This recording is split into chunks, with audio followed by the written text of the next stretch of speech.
ये कहानी है एक ऐसी बेटी की जिसने अपने परिवार की खातिर एक ऐसा कदम उठा लिया जो कि किसी साधारण लड़की के वश की बात नहीं थी।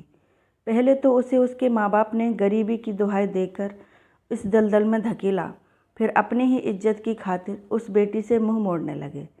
फिर उस बेटी को उस दलदल में धकेल कर उससे किनारा कर लिया और वो लड़की अपनी समस्याओं से जूझती रही, स्वयं को संभालती रही। उसे अपने शरीर से नफरत हो गई थी, इसलिए उसने अपने प्रेमी से भी विवाह करने के लिए मना कर दिया, क्योंकि वो लड़की अपने अतीत को भूलकर अपने जीवन में आगे बढ़ पाई। देखते हैं कि उसके साथ फिर क्या हुआ।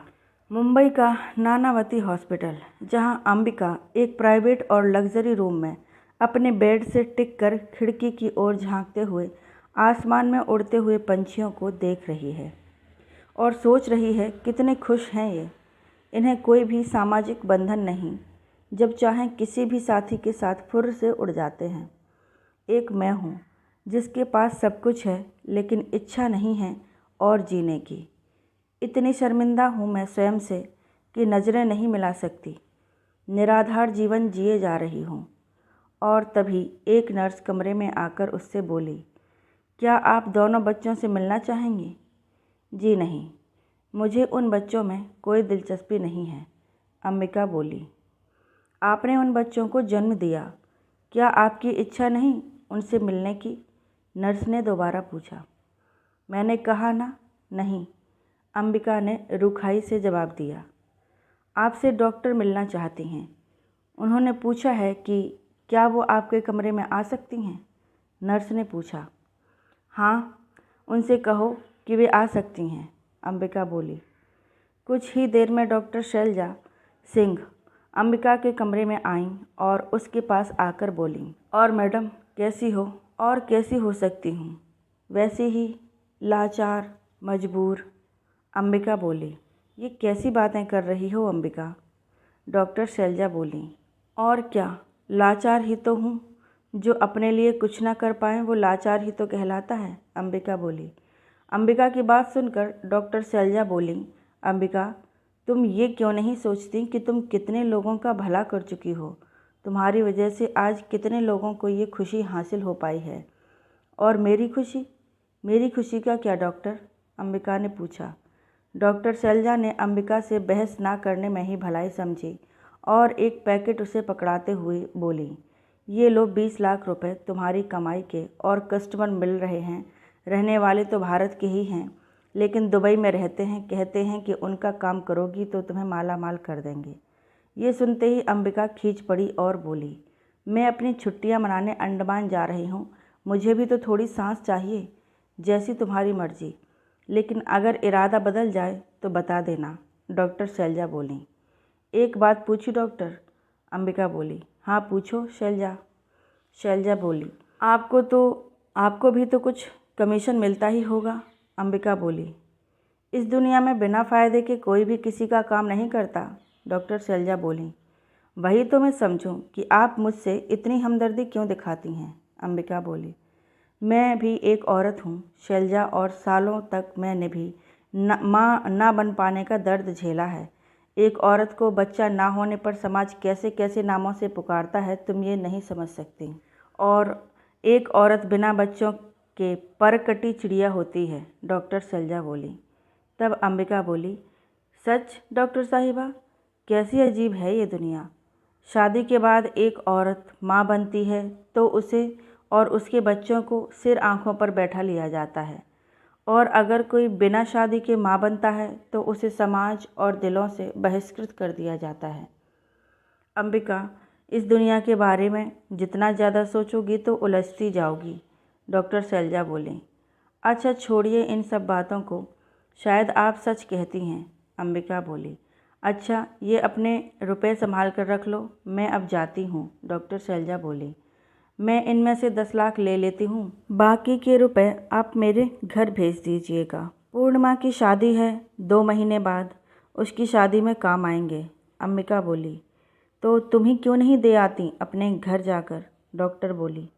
मेरा मन नहीं करता वहाँ जाने का, अम्मा बाबा की शक्लें देखती हूँ तो मुझे अपना अतीत याद आने लगता है। अंबिका बोली। तो क्या छोटी बहन की शादी में भी ना जाओगी? डॉक्टर ने पूछा। पता नहीं, सोचा नहीं है अभी तक। अंबिका बोली। ये क्या बात हुई? डॉक्टर बोली। बस कुछ दिन सिर्फ अपने साथ बिताना चाहती हूँ, सबसे दूर, सबसे अलग। अंबिका बोली। उन बच्चों से भी नहीं मिली जिन्हें तुमने जन्म दिया है? डॉक्टर बोली। मन नहीं था मेरा, हर बार तो ऐसा होता है। वो जब मेरे भीतर गति करते थे तो एक प्यारा सा एहसास होता था, लेकिन फिर दूसरे पल मैं ये सोचती थी कि मत खुश हो, ये तेरे नहीं हैं, तू किसी और के बीज को अपने भीतर रूप दे रही है, ये बाहर आते ही तुझसे छीन लिए जाएंगे। फिर ये सोचकर मैं सहम जाती थी, इसलिए ममता को मैंने अपने एहसासों के साथ शामिल ही नहीं होने दिया। अंबिका बोली। पता है अंबिका, तुम्हारे नाम का मतलब ही माँ होता है। तुमने कितनी औरतों को ये खुशी देकर उनकी दुआएं ली हैं? डॉक्टर बोली। दुआएं लेकर क्या करूँगी डॉक्टर, जिसकी ज़िंदगी ही एक बद्दुआ से कम ना हो। अंबिका बोली। तुम्हें समझाना बेकार है। डॉक्टर बोली। मुझे मत समझाइए डॉक्टर, क्योंकि मैं कुछ समझना ही नहीं चाहती। अंबिका बोली। तो कब जा रही हो अंडमान? डॉक्टर ने बात पलटते हुए अंबिका से पूछा। देखती हूँ, जल्दी ही जाने का सोच रही हूँ। ठीक है, तो मैं अब चलती हूँ और आधे पैसे तुम्हारे घर भिजवा दूँगी। और फिर आधे पैसे लेकर डॉक्टर कमरे से बाहर चली गईं। डॉक्टर शैलजा के जाने के बाद अंबिका ने बाकी के रुपए उठाए और उन्हें गौर से देखते हुए बोली। तेरे लिए मैं क्या से क्या बन गई। काश तू इस दुनिया में ना होता तो लोग इतना नीचे कभी ना गिरते। तूने तो ईश्वर का दर्जा ले लिया है। तू ईश्वर तो नहीं, लेकिन ईश्वर से कम भी नहीं है। क्या क्या नाच नचवाता है तू लोगों को। खैर, अब खिलखिला मत, मेरे पर्स में जाकर आराम कर। और अंबिका ने उन रुपयों को अपने पर्स में आराम करने के लिए छोड़ दिया और फिर मन में सोचने लगी, स्त्री का घर नहीं होता, वो तो शरणार्थी है। ये सब बचपन से ही सुनती आ रही थी कि बेटी पराया धन है, बेटे वंशधर होते हैं। स्त्री के पास अपना कुछ नहीं होता, ना घर, ना नाम, ना परिवार, ना इज्जत, ना जाति, ना धर्म, सब कुछ पुरुष का दिया हुआ होता है।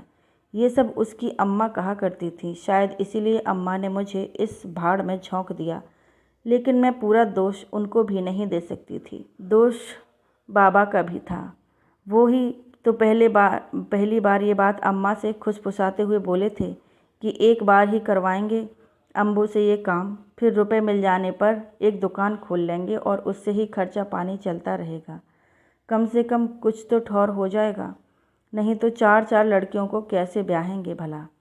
और अम्मा बाबा की बात सुनकर मजबूरी में राजी हो गई थी। तभी अंबिका का मोबाइल फ़ोन बज उठा।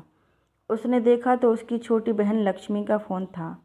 मन तो नहीं था बात करने का, लेकिन मजबूरीवश उसने फ़ोन उठाकर फ़ोन कान में लगाकर हेलो बोला। उधर से आवाज़ आई, कैसी हो बड़ी जिज्जी? बढ़िया हैं, तू बता कैसी है? अंबिका ने लक्ष्मी से पूछा।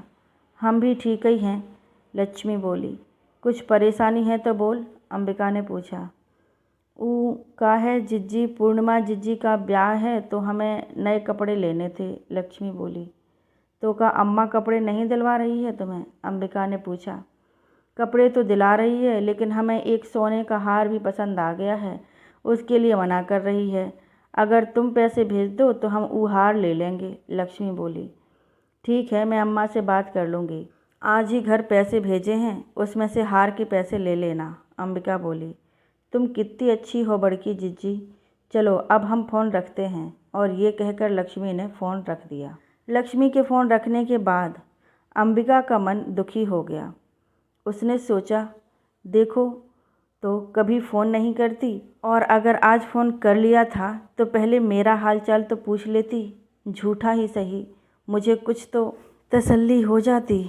बस अपना काम निकलते ही फ़ौरन फ़ोन रख दिया। और लक्ष्मी क्या, घर का हर सदस्य यही तो करता है उसके साथ। वो पास पैसा बनाने की मशीन है बस। उसके शरीर और दिल पर क्या गुजरती है इससे किसी को क्या मतलब। कभी अम्मा ने ये नहीं कहा कि बस अब ये काम छोड़ और घर बसा ले, क्योंकि वो अच्छी तरह से जानती हैं कि अगर मैंने ये काम छोड़ा तो सबकी अय्याशियों पर अवरोध लग जाएगा। वे जो सब पड़ोसियों और रिश्तेदारों को अपना महंगा महंगा सामान दिखाकर जलाते हैं तो वो बंद हो जाएगा। जिस अम्मा ने अपनी जवानी के दिनों में ब्यूटी पार्लर का मुँह नहीं देखा था, वो इस उम्र में ब्यूटी पार्लर जाकर फेशियल और ब्लीच करवाती हैं। नित नए नए सोने के गहनों से सजी रहती हैं। मेहमानों को काजू बादाम का नमकीन चाय के साथ परोसा जाता है। ये सब शान मेरी वजह से ही तो है। तभी कमरे में नर्स आई और अंबिका का ध्यान भंग हुआ। नर्स बोली, बच्चों के माँ बाप आपसे मिलना चाहते हैं। लेकिन क्यों? मुझे किसी से नहीं मिलना। उनका काम पूरा हो गया और मुझे मेरी पेमेंट मिल गई। बस दुकानदार और ग्राहक का रिश्ता यहीं ख़त्म, अंबिका बोली। लेकिन वे आपको शुक्रिया अदा करना चाहते हैं, नर्स बोली। मैंने कह दिया ना कि मुझे किसी से नहीं मिलना, अंबिका बोली। लेकिन वो लोग जिद कर रहे हैं, नर्स बोली। अंबिका कुछ देर सोचती रही, फिर बोली, अच्छा उन लोगों से कहो कि वे मुझे से मिल सकते हैं। ठीक है, तो मैं उन्हें अभी अंदर भेजती हूँ। इतना कहकर नर्स चली गई। कुछ ही देर में दंपति अंबिका के कमरे में थे। पत्नी का नाम सुनैना और पति का नाम संदीप था। फिर सुनैना ने अंबिका से पूछा, अब आप कैसी हैं अंबिका जी? जी कैसी हो सकती हूँ भला? अंबिका ने रुखाई से जवाब दिया।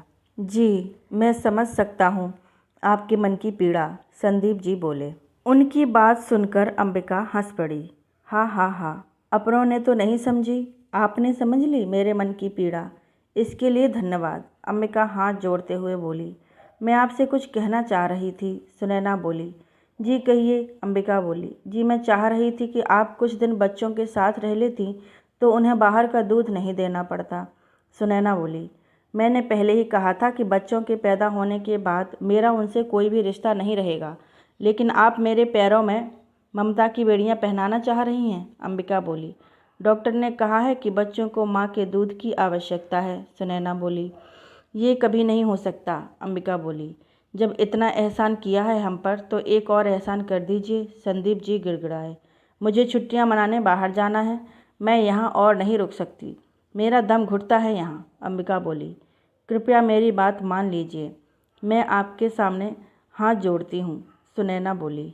देखिए आप मुझे मजबूर मत कीजिए, अंबिका बोली। मैं आपको मजबूर नहीं कर रही, बस विनती कर रही हूँ आपसे, सुनैना बोली।